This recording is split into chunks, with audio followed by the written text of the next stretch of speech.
Hello, I am Rosemary Cundiff. I am the Government Records Ombudsman. I work at Utah State Archives.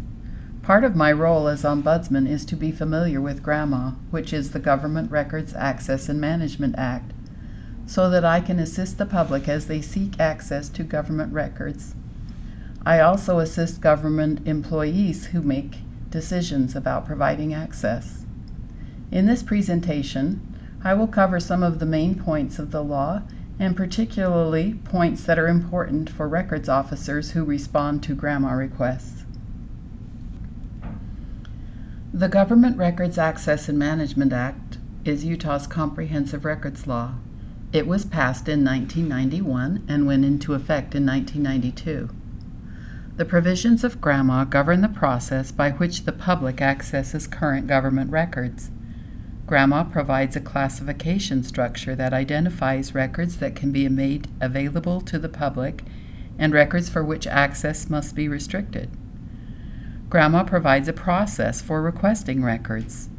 Records requests are often referred to as GRAMA requests.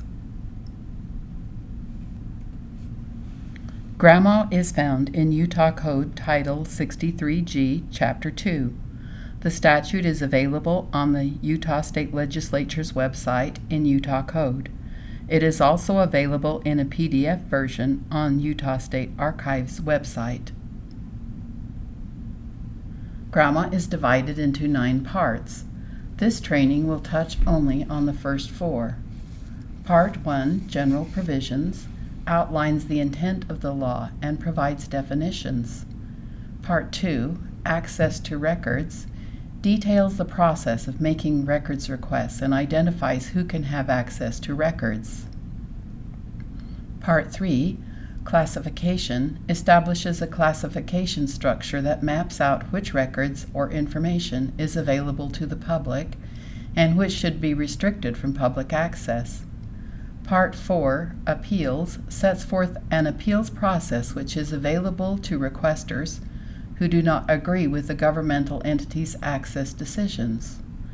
The remaining parts, which will not be covered in this training, are Part 5, which defines the makeup and responsibilities of the State Records Committee, Part 6, which outlines responsibility for governments that collect private information, and also outlines a procedure for correcting records.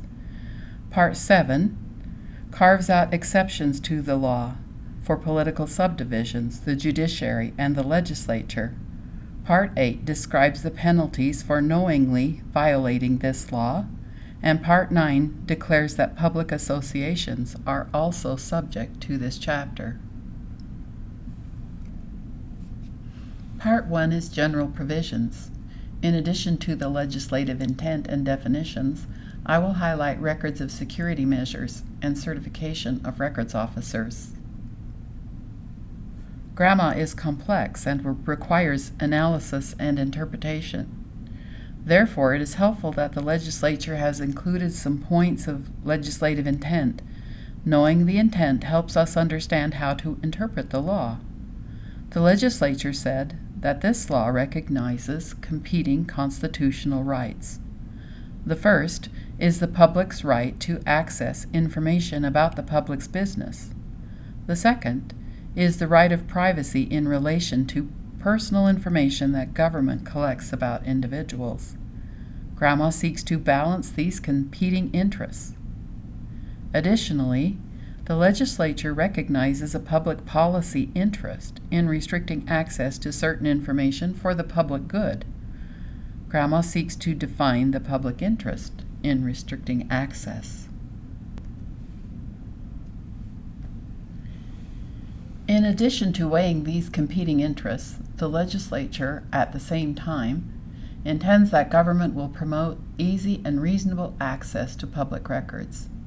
The legislature intends to specify when public interest in restriction outweighs public interest in access and to provide guidelines for both disclosure and restriction of access.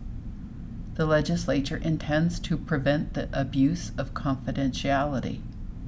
In weighing competing interests, if on balance both interests appear to be of equal weight, the legislature intends to favor public access.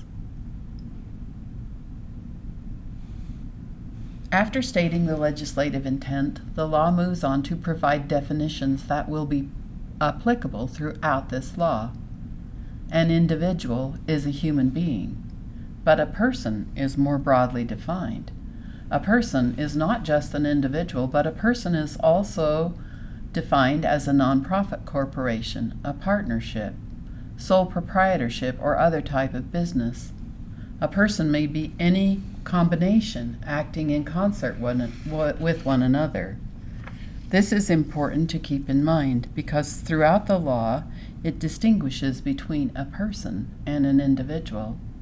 A person has a right to receive access to records.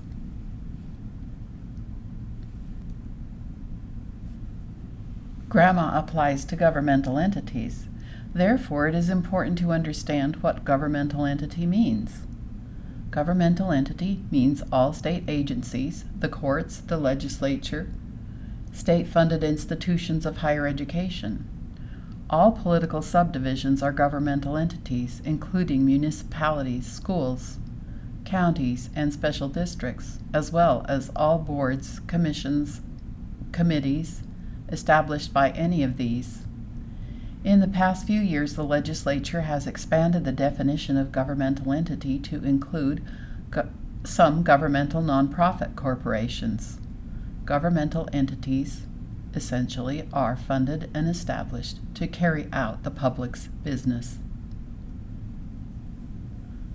The chief administrative officer of every governmental entity is required to appoint one or more records officers. A records officer is an employee who is responsible for the care, maintenance, preservation, classification, scheduling, and disposition of the government entity's records. Records officers work with the state archives to carry out these responsibilities. The law is about records, so the law provides a definition of a record. A record is any form of documentary material that is prepared, owned, received, or retained by a governmental entity, and where all the information in the original is reproducible by electronic or other photographic means. A record can be any format, such as electronic data, photographs, video recordings, microfilm, books, or paper. If it is prepared, owned, received, or retained by a governmental entity and it can be copied, then it is a record. Essentially, this means that it is about the public business. After providing this definition of a record, the law proceeds to list things that a record is not. For example, proprietary software is not a record. Neither are books or material contained in the library or material for which a copyright applies. Junk mail is not a record. Neither is a personal calendar. Perhaps the two most important items on the list of things that are not a record are the first two. A record is not a personal note or communication that is prepared or received by a government employee or officer in a capacity other than their government capacity, or that is unrelated to the conduct of the public's business. This means that a personal email of a government employee is not a record, even if it was sent or received on a government email account.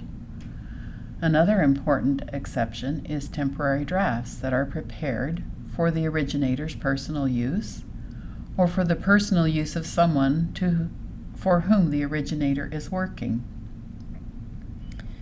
Temporary drafts include the work product of government employees that result in a more complete record, such as notes from which a final report is prepared. A record series is a group of records that is treated as a unit for purposes of designation, management, and description. Some examples of record series are a set of case files, the minutes of a public body, or visitors' logs. Classification is one of the responsibilities of records officers. who are appointed by the governmental entity. Classification means determining whether a record or information within a record is exempt from disclosure. Records that are classified as private, controlled, or protected are exempt from public disclosure. Additionally, records may be exempted from disclosure based on another state statute or federal statute or court rule. Similarly, designation means predetermining a classification based on familiarity with the information in the record or with a representative sample of those records. Designation can be thought of as an access plan, while classification is actualization of the access plan. GRAMA establishes a classification structure to guide records officers' decisions about providing access. There are 3 restricted classifications in GRAMA. They are controlled, private, and protected. Private and controlled records contain data on individuals, which will be described in sections 302 and 304. These records are restricted in order to protect the interests of individuals. Protected records are listed in 305. Access to protected records is restricted because restriction is in the public interest. For example, access to the correct answers to the tests that everyone is required to take in order to obtain a driver's license is in the public interest. If not, the test would be ineffective. By definition, a public record is any record that is not private, controlled, or protected, or that is not exempt from disclosure based on some other statute. There are more, but these definitions provide a basic framework for working with GRAMA. Records of security measures designed for the protection of persons or property are not subject to GRAMA. Security measures include such things as security plans, security codes, combinations and passwords, passes and keys, security procedures, or any building or public works designs that are related to security. This list is provided not as an exhaustive list, but is intended to provide guidance. Potentially, surveillance cameras could be security measures. The law applies to all security measures, not just security measures designed to protect government property. The final point in GRAMA's general provisions is that records officers are required on an annual basis to successfully complete online training and obtain certification from the state archives. Certification is intended to ensure that records officers who are responding to GRAMA requests are familiar with the law and can respond with confidence and competence.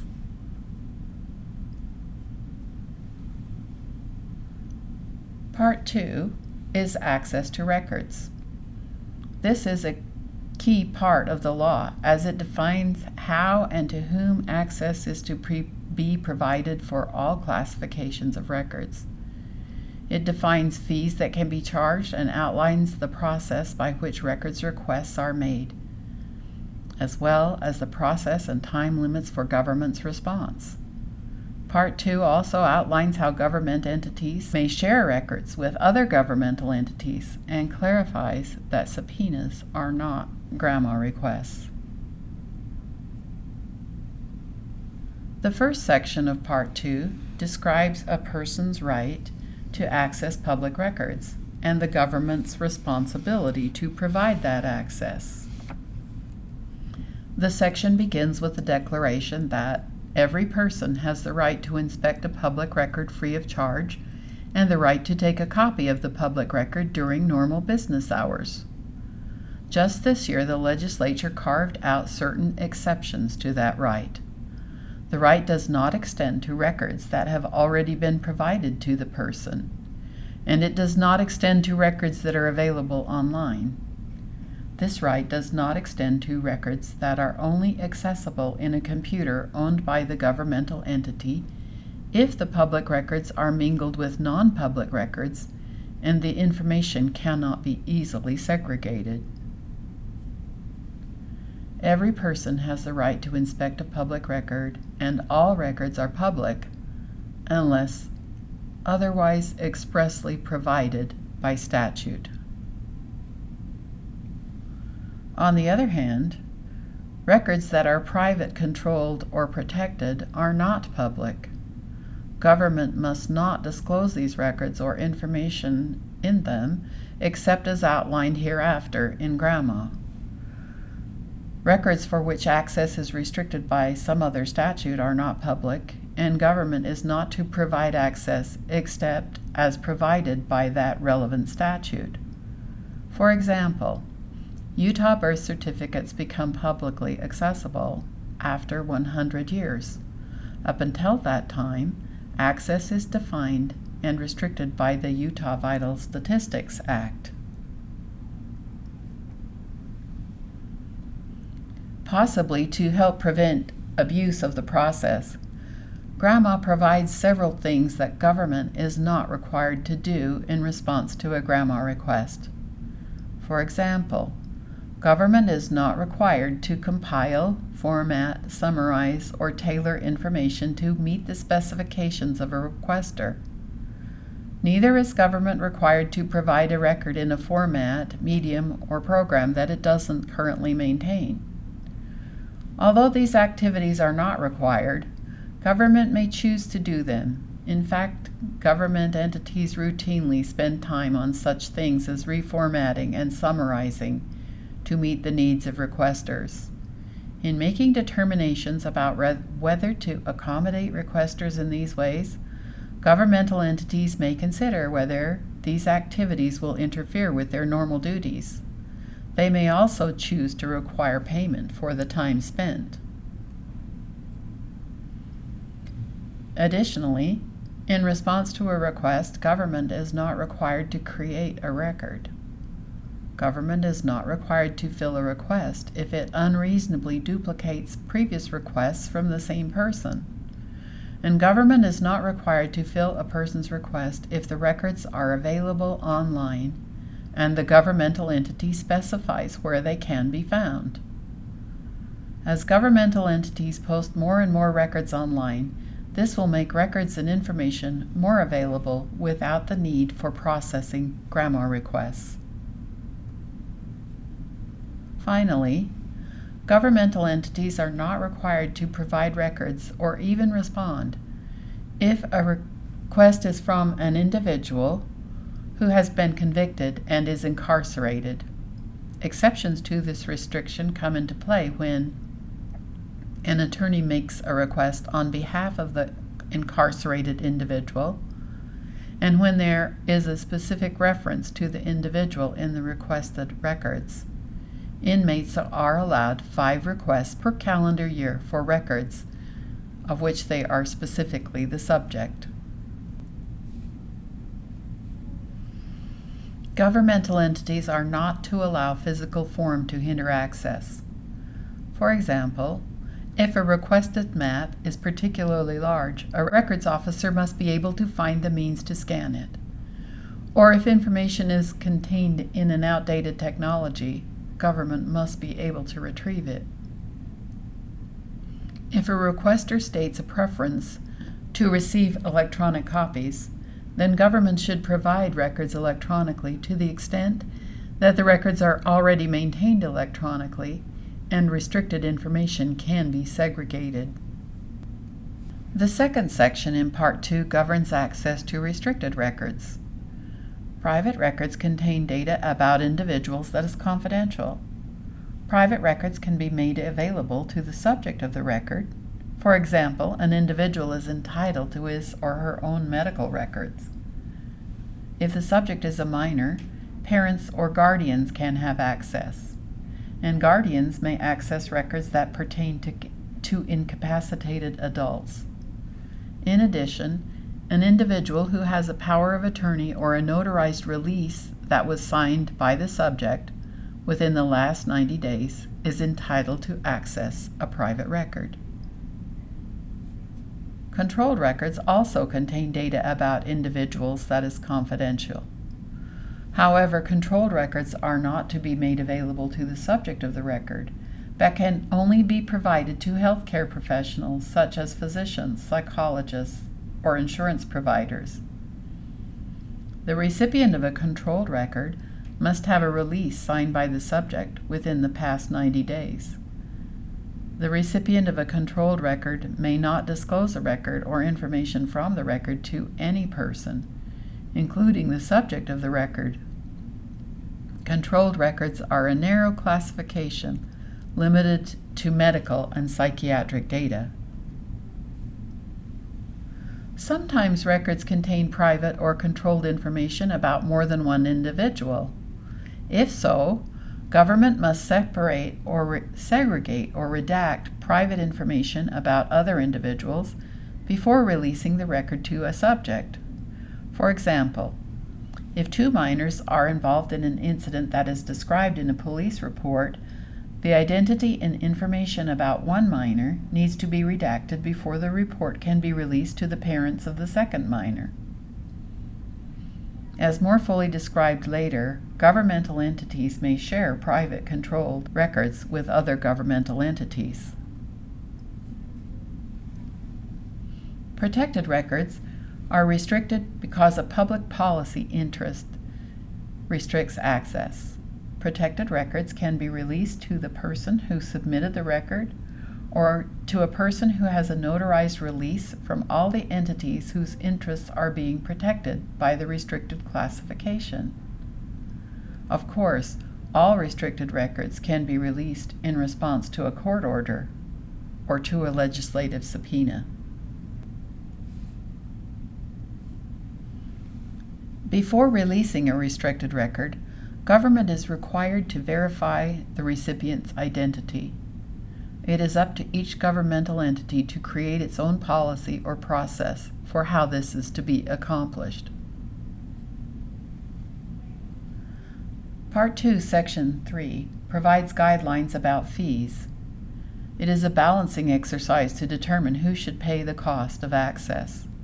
This section begins by stating that a governmental entity may charge a reasonable fee to cover the actual cost for providing records. This fee should be approved by the governmental entity's executive officer. Fees can include the cost of compiling a record in a form other than that normally maintained. Fees can include the cost of staff time for such things as formatting, summarizing, or tailoring information, and also the cost of staff time for search and retrieval. A governmental entity may charge for computer output. However, a governmental entity cannot charge for the first 15 minutes of staff time in processing the request, and when the cost of staff time is computed, it is based on the salary of the lowest paid employee who is capable of doing the work. In a previous decision, the State Records Committee determined that benefits should not be included in computing fees based on salaries. For state government, fees for records requests are approved by the state legislature. For local government and political subdivisions, fees are established by ordinance or a formal written policy. In certain situations, GRAMA encourages fee waivers.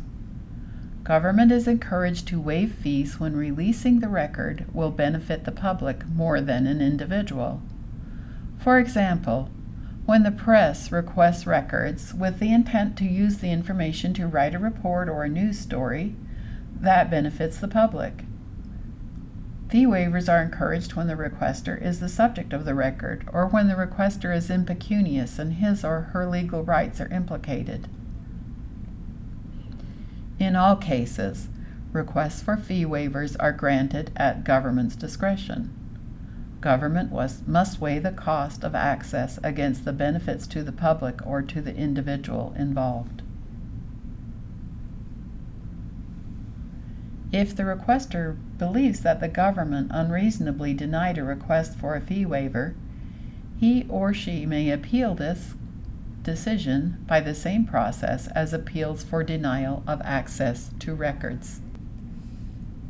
Government can require prepayment of fees before beginning to process a request when the estimated cost of filling the request exceeds $50. Government can also require prepayment if the requester has not paid for previous requests. Section 4 outlines the process of making a records request, including the time limits for response. To make a GRAMA request, a person must provide the governmental entity with a written request that includes a description that identifies the records with reasonable specificity. The request must also include the requester's name, address, daytime phone number, and an email address if the person is willing to accept email communication about the request. The model form depicted here is available on the Archives website. Reasonable specificity means that a records officer who is familiar with the governmental entity's records can understand what record the requester is seeking. If a request is unclear, the records officer can call the requester to ask for clarification. In many cases, records are unquestionably public and openly available. If so, it is not necessary for a person to make a GRAMA request in order to obtain access. The person making the request must submit the request to the governmental entity that retains the record. Also, a single request cannot be submitted to multiple governmental entities. If the request is for a record that a governmental entity received from another governmental entity through record sharing, the request should be denied. The governmental entity should then inform the requester of the governmental entity from which the shared record was received. The law requires a governmental entity to review the requested records and respond as soon as reasonably possible, but no later than 10 business days after receiving the request. The law outlines 4 possible responses. The governmental entity can approve the request and provide the records. If a restricted classification applies to all or part of the records, the governmental entity should provide a notice of denial. If the governmental entity does not maintain the requested record, it should notify the requester and also, if relevant, provide a reference about where the records can be obtained. Finally, if any extraordinary circumstances exist, which will require more than 10 days to respond or provide records, the governmental entity should notify the requester. Frequently, more than one of these responses applies to the same request. If the requester asks for an expedited response and disclosing the records is in the public interest, a governmental entity may choose to respond within 5 business days. If a governmental entity decides not to honor a request for an expedited response, it should notify the requester of that decision within 5 business days. The law includes 8 specific extraordinary circumstances. When any of these circumstances exist, the governmental entity can take more than 10 business days to finish processing the request. However, within the 10 days, the governmental entity should let the requester know what to expect. When another entity is using the record, it must be retrieved. 5 extra business days are allowed for obtaining the record. However, if the record is being used as part of an audit, a further response will wait until the record becomes available. When a governmental entity receives a voluminous request, is processing numerous requests, or must review a large number of records in order to respond, the governmental entity should let the requester know how much additional time will be needed to process the request. When legal counsel must be sought to make a classification determination, a governmental entity may take 5 extra business days. And when necessary redactions require computer programming, the records should be provided as soon as reasonably possible. If a governmental entity fails to provide the requested records or issue a notice of denial within the specified time, that failure is considered to be a determination denying access to the records.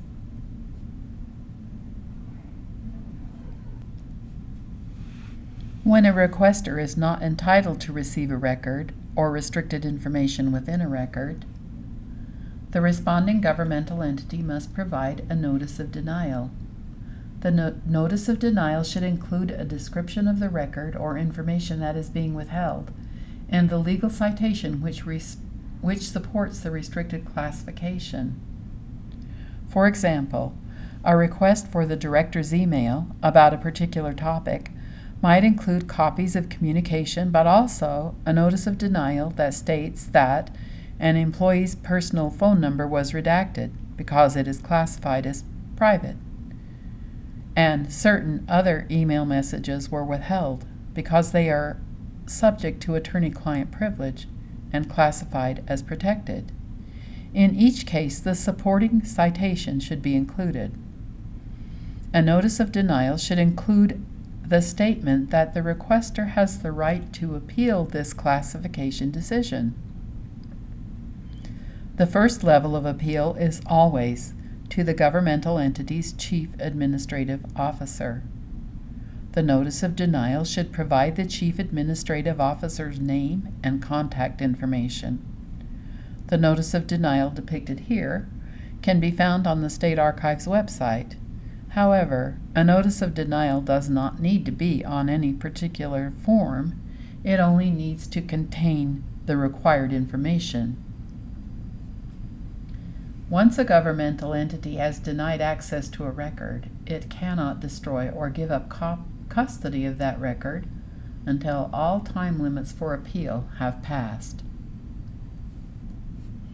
Governmental entities may share private, controlled, or protected records with other governmental entities. Section 206(1) identifies potential recipients.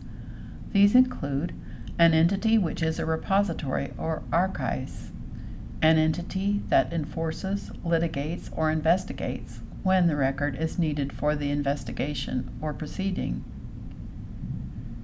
It includes an entity that is authorized to conduct an audit, an entity that collects information for pre-sentence, probation, or parole, and any office of the state legislature. In addition to the state auditor, the legislature, and the state archives, an example here is record sharing between various law enforcement agencies as they work together to provide public service. In addition, governmental entities may share their private, controlled, or protected records with other governmental entities, including political subdivisions, the federal government, and other states.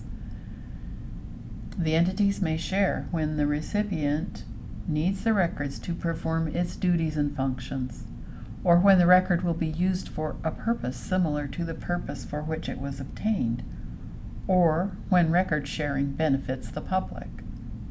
An example, the Lieutenant Governor's Office shares private voter registration information with county clerks because both entities are working for the same purpose, which is to verify registered voters.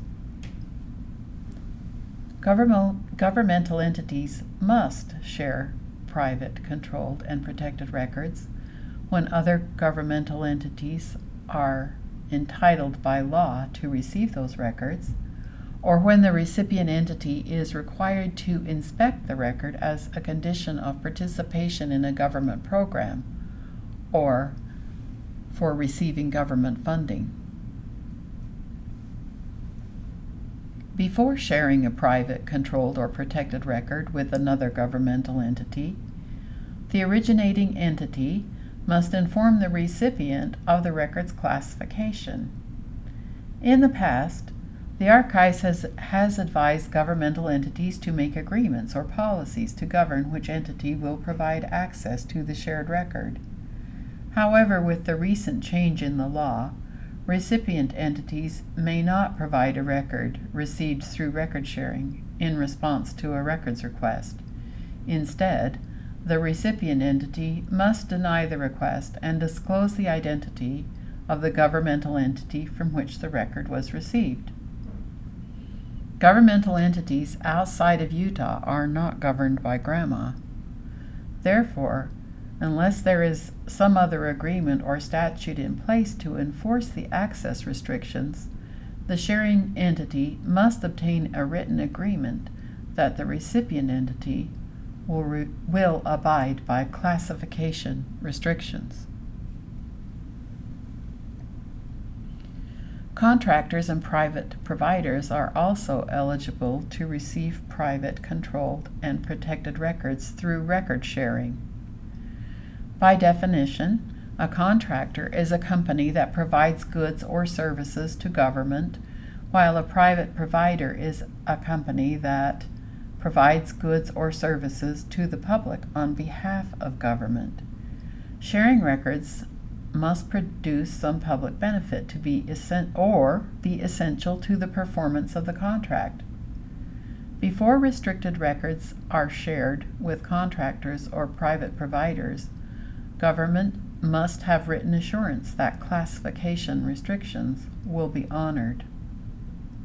For example, if a law enforcement agency does not have the necessary resources to redact video footage in response to a records request, this service could be outsourced. The recipient company should agree not to disseminate any of the video footage, and preferably not to retain it beyond completion of the work.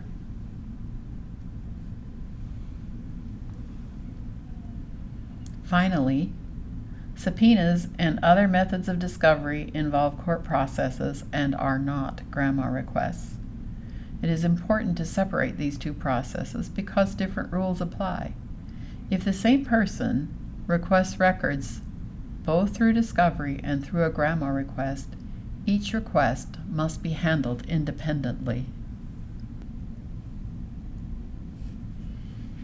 Part 3 of GRAMA is an in-depth explanation of records classification.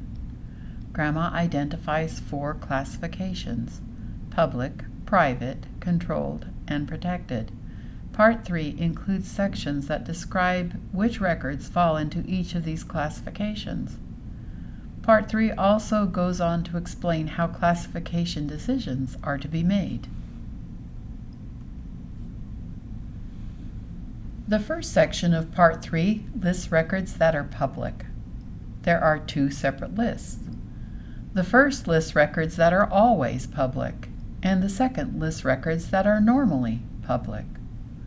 Although all of the records in the first list are always public, these records may still contain confidential information that would need to be redacted.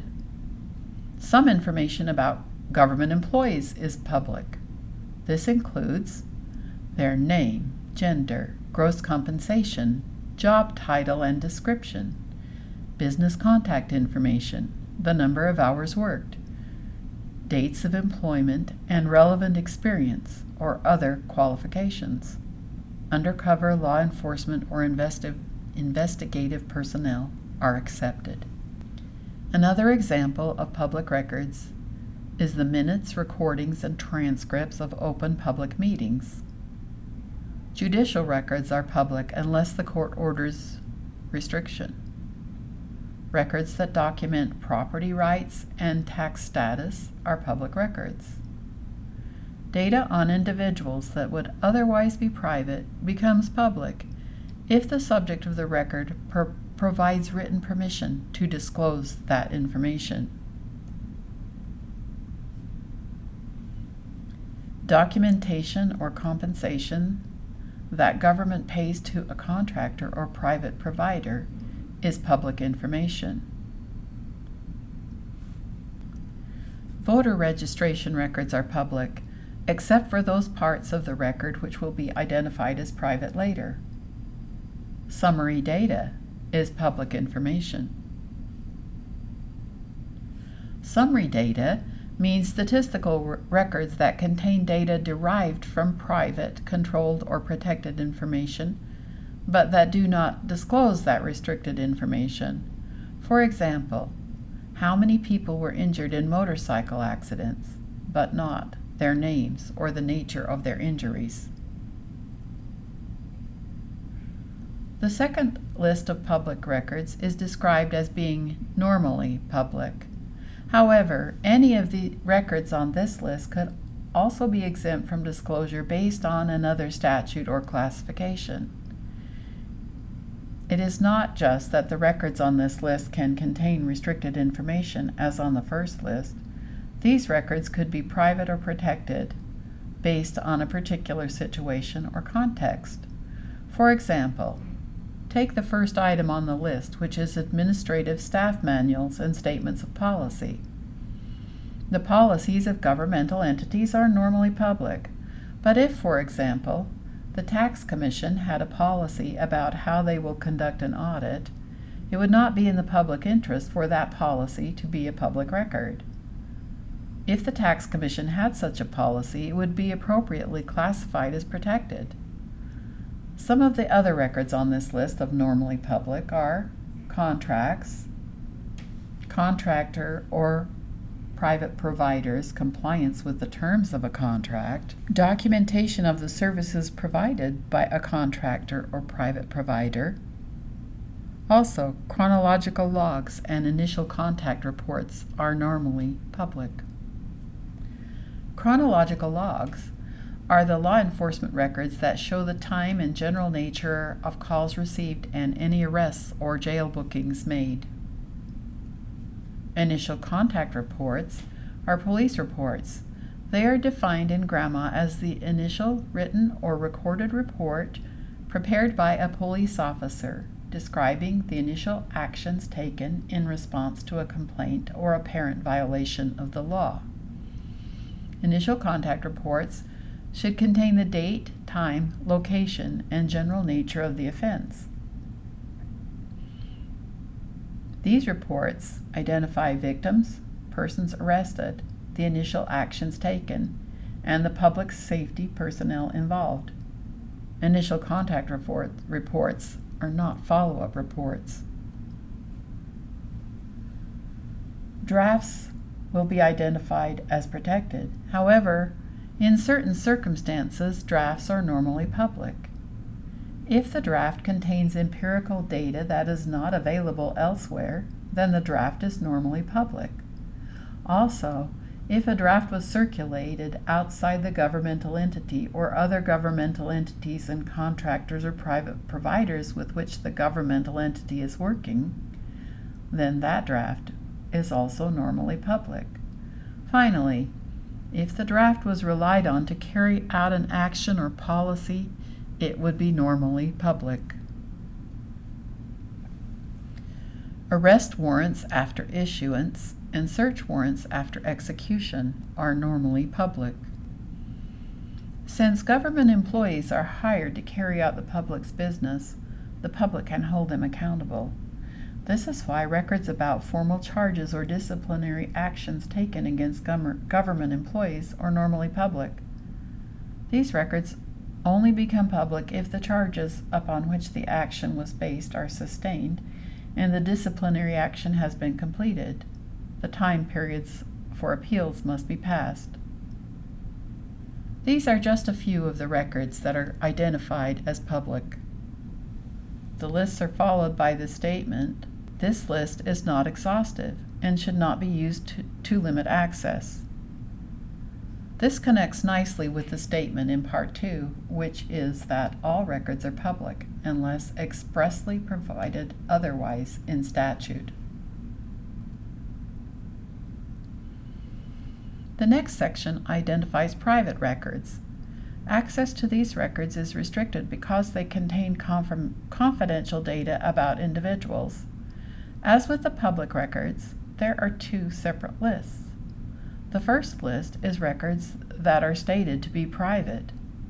The second list is records that are private if properly classified. Private if properly classified means that the governmental entity has discretion. An example of a private record is one that concerns eligibility for unemployment, social services, or welfare benefits. Another example of a private record is one that contains medical data about an individual, such as information about a diagnosis or a treatment or medical condition. Certain information about government employees is always private. This private information includes the employee's home address, home telephone number, although not stated, might logically include a personal email address. Private employee information also includes Social Security numbers, insurance coverage, payroll deduction. Marital status is also private information. Some parts of the voter registration records are private. For all voters, their driver's license number, Social Security number, email address, and date of birth is private. Additionally, voters have the option to make their entire voter registration record private. Additional records are private if properly classified, which means that the government has disclosure discretion. An example from this list is performance evaluations of employees, or information about employees' race, religion, disabilities, or other personal status information. Another example is records that describe an individual's finances. A commonly used private classification is 302(2)(d), which provides that any record containing data on individuals is private if release of that information is a clearly unwarranted invasion of personal privacy. This provision allows governmental entities discretion about records that are not specifically mentioned in the law. Over the years, this provision has been used for many things, and in particular has been used to withhold the names and identity of juveniles. It has been used to withhold personal contact information. This provision is the legislature's acknowledgement that it is not possible to contemplate and provide for every instance of private information. The examples cited here are but a few of the most universally applicable records that are identified as private. Many more are listed in the law. Controlled records are limited to medical, psychiatric, and psychological data about individuals.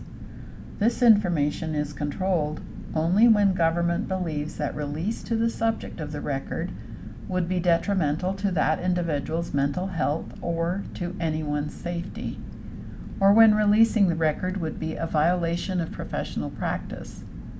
The key difference between private and controlled records is that private records are available to the subject, while controlled records are not.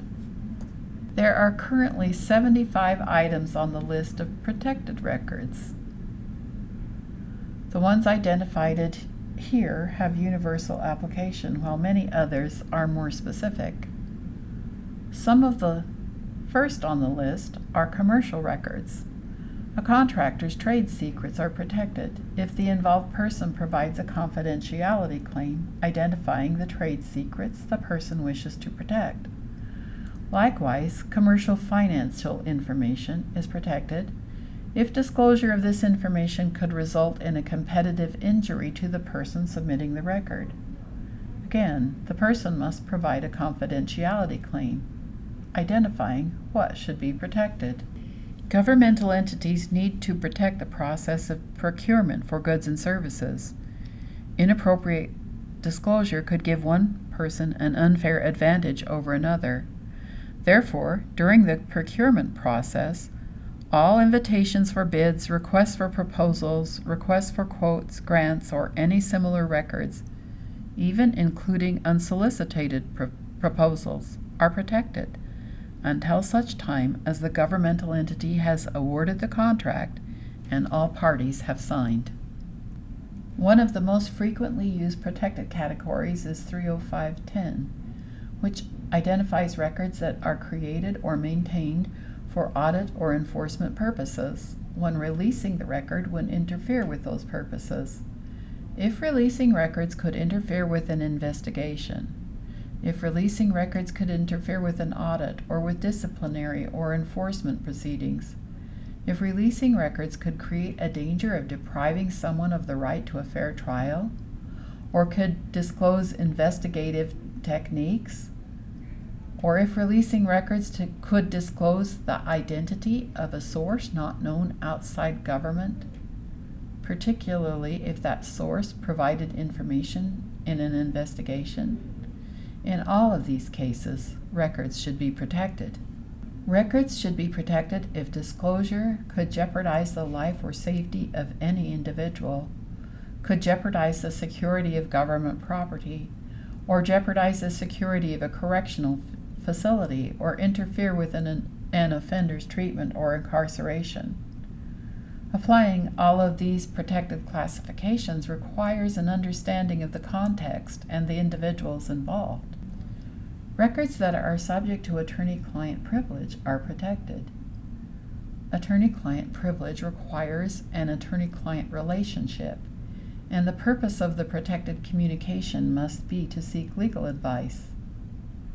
Records that are prepared in anticipation of litigation or a quasi-judicial proceeding, such as an administrative hearing, are protected. Likewise, drafts are protected. The legislature recognized the importance of protecting a deliberative process while ideas are being formulated. An individual's home address and telephone number are protected to the extent that the individual was required to provide that information by a law or ordinance, and the individual has a reasonable expectation that this information will be kept confidential. As with all records classifications, this is only a few of many categories of records that are identified as protected, but these are common examples and illustrate the concept. The law is available for a more in-depth review. Governmental entities are responsible to classify their own records. Designations of record series can be made at any time, but classification is not required until a record has been requested. For the most part, records gathered in response to a request are evaluated with an eye for any restricted content. Classification decisions are not always obvious, and that is one of the reasons that the law allows for time to make this decision and respond. Discretion is allowed in classification of all records that are identified in the law as protected, or controlled, or private if properly classified. When more than one classification could apply, a records officer should weigh the interests being protected in order to make the best classification decision. When more than one classification could apply, it is a good idea to give preference to the one that is the most specific.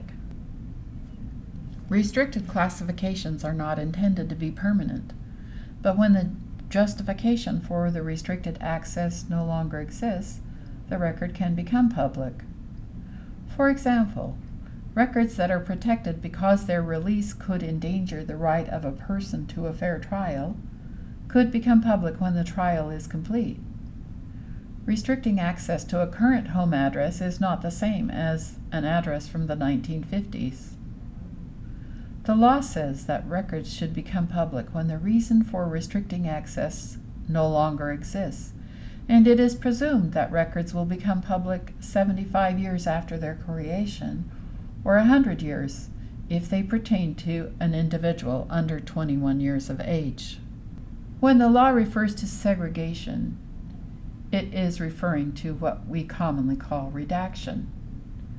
When requested records include both information that is public and information that is private or otherwise restricted, the governmental entity must provide access to the public portion and segregate or redact all restricted information.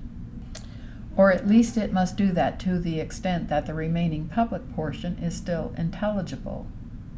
For example, a report where only the page numbers and title remain is not really intelligible and should be denied. Redactions can be made so that they are irreversible and unreadable. The requester should not be able to hold a page up to the light and see what was blacked out, or reverse the redactions in an electronic document. When a person provides government with records that contain trade secrets or financial information that the person believes should be confidential, then that person should submit with the record a confidentiality claim identifying the confidential information. If the governmental entity receives a records request, it should notify the person of that request and involve that person in the appeals process. But government has the final say in determining access. Part 4 describes the process of appeals. The first level of appeal is the governmental entity's chief administrative officer. The law outlines a process for further appeal. A requester or interested party may appeal a denial to the chief administrative officer. The time limit for this appeal is 30 days. The requester may appeal not only a notice of denial, but may appeal a government's failure to provide records based on failure to respond, or even on a claim that the governmental entity does not maintain the requested records. A requester can also appeal an unreasonable denial of a fee waiver. After receiving the appeal, the chief administrative officer should make a decision and inform the requester within 10 business days. As with the original response, the chief administrative officer's failure to respond within this time period constitutes further denial, which the requester or interested party may further appeal. The time period for the chief administrative officer's response can be extended by agreement of all parties. And if confidentiality claims are involved, then the time frames are extended to give time to involve the party that made the claim. The chief administrative officer has weighing authority and should consider and weigh the various interests at play in making an appeals decision. If the records were classified as protected, controlled, or private if properly classified, then the chief administrative officer has the discretion to disclose this information. For example, if the minutes of a closed meeting were properly classified as protected, the chief administrative officer has the discretion to decide that because of considerable public interest or time passed, that the subject of the closed meeting is of public interest and that the public interest outweighs the interest in restricting access. Once the chief administrative officer makes a decision about the appeal, the governmental entity should send a written notice of that decision to everyone involved. If the chief administrative officer affirms the denial, then the notice should inform the requester of his or her further right to appeal. If the governmental entity has established a local appeals board, then further appeal can be made to that board. If the governmental entity has not established a local appeals board, then further appeal is made to the State Records Committee or to the district court. The notice of denial should inform the requester of the time limit for appeal, which is 30 days. It should also provide contact information for the person to whom the appeal should be made. For example, it may contain the name and address of the Executive Secretary of the State Records Committee. The duties and responsibilities of the State Records Committee are not covered here except to say that this committee hears appeals of records denials and makes determinations about whether a governmental entity's denial was appropriate. There is much more about the State Records Committee and about GRAMA. Many more details are available in the statute than the points covered here, which are just the highlights. More information about GRAMA is available on Utah State Archives' website. Thank you for your interest in the Government Records Access and Management Act.